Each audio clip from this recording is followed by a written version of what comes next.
Hi, this is Mike. I am a member of the Enable organization that prints 3D prints prosthetic hands for kids, for people around the world, volunteer organization, people who donate their time and effort and knowledge to create these free 3D printed hands for people relatively inexpensively. So this is a Phoenix I've had for a couple years. Done a lot of modifications to it. Got it to a point where it's super durable, easy to fix. Really never really have to fix anything. Easy to adjust. And so yeah, I made quite a number of changes and sourced some materials and redesigned some things on it. So this has been working great. So what I wanted to do is try a K1 hand, which is this type of hand. I worked with Maya, who's also an enabled volunteer, and she's been great to work with. I think this may even be her first build, which is phenomenal because it's really well done.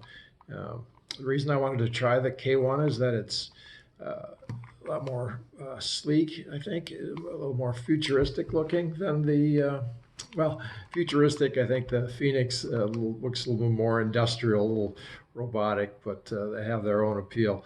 Um, so yeah, this is just a little neat of a look. I wanted to give that a try. We were going for a certain kind of a look with the material. Unfortunately, we ended up using PLA, which is not as tough. It's a little brittle, and so started using it, kind of feeling how it worked and feeling all the different components and how it all worked together. A couple things. The way we did it, it's brittle, so this hinge piece broke off the palm and ended up fastening it with a zipper tie just to kind of hold it together.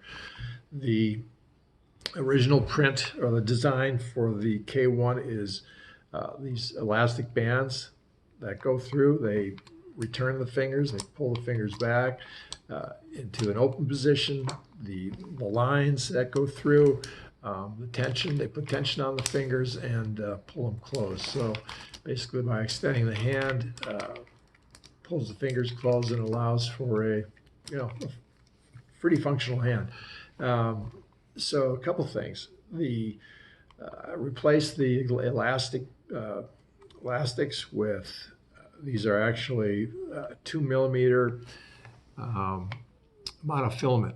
So the monofilament runs around and back through, and the rigidity or the stiffness of the monofilament, wants to return it back to its position.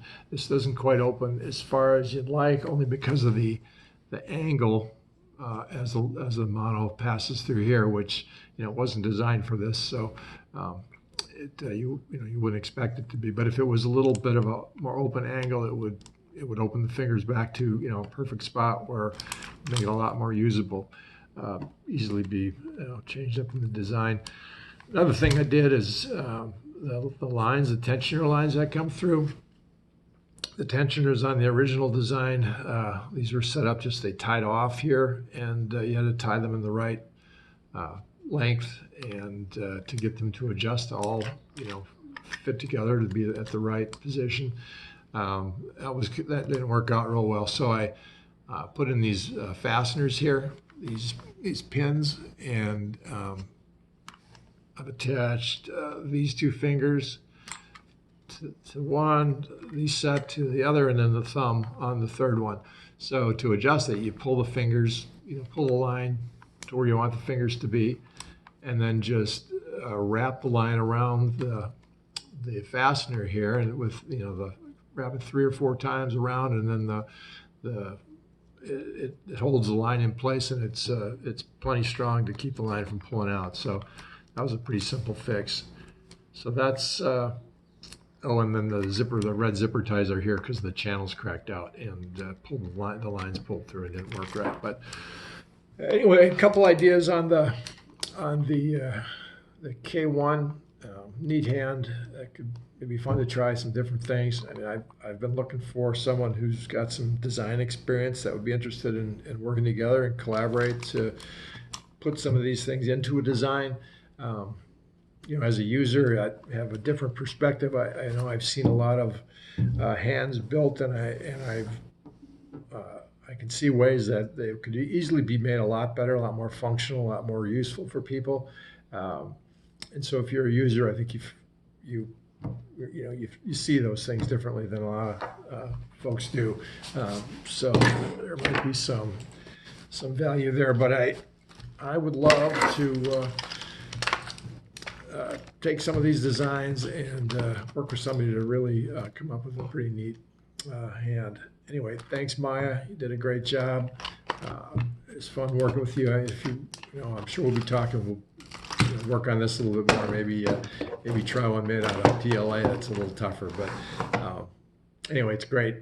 Enable is a great group. Do a lot of good work, and it's fun to be a part of it. And I would love to be more involved with some of the design and testing. If people got hands of designs they'd like to have tested or just looked at, I'd love to, and love to work on some of the designs I have. So anyway, thanks again, Maya, and thank you.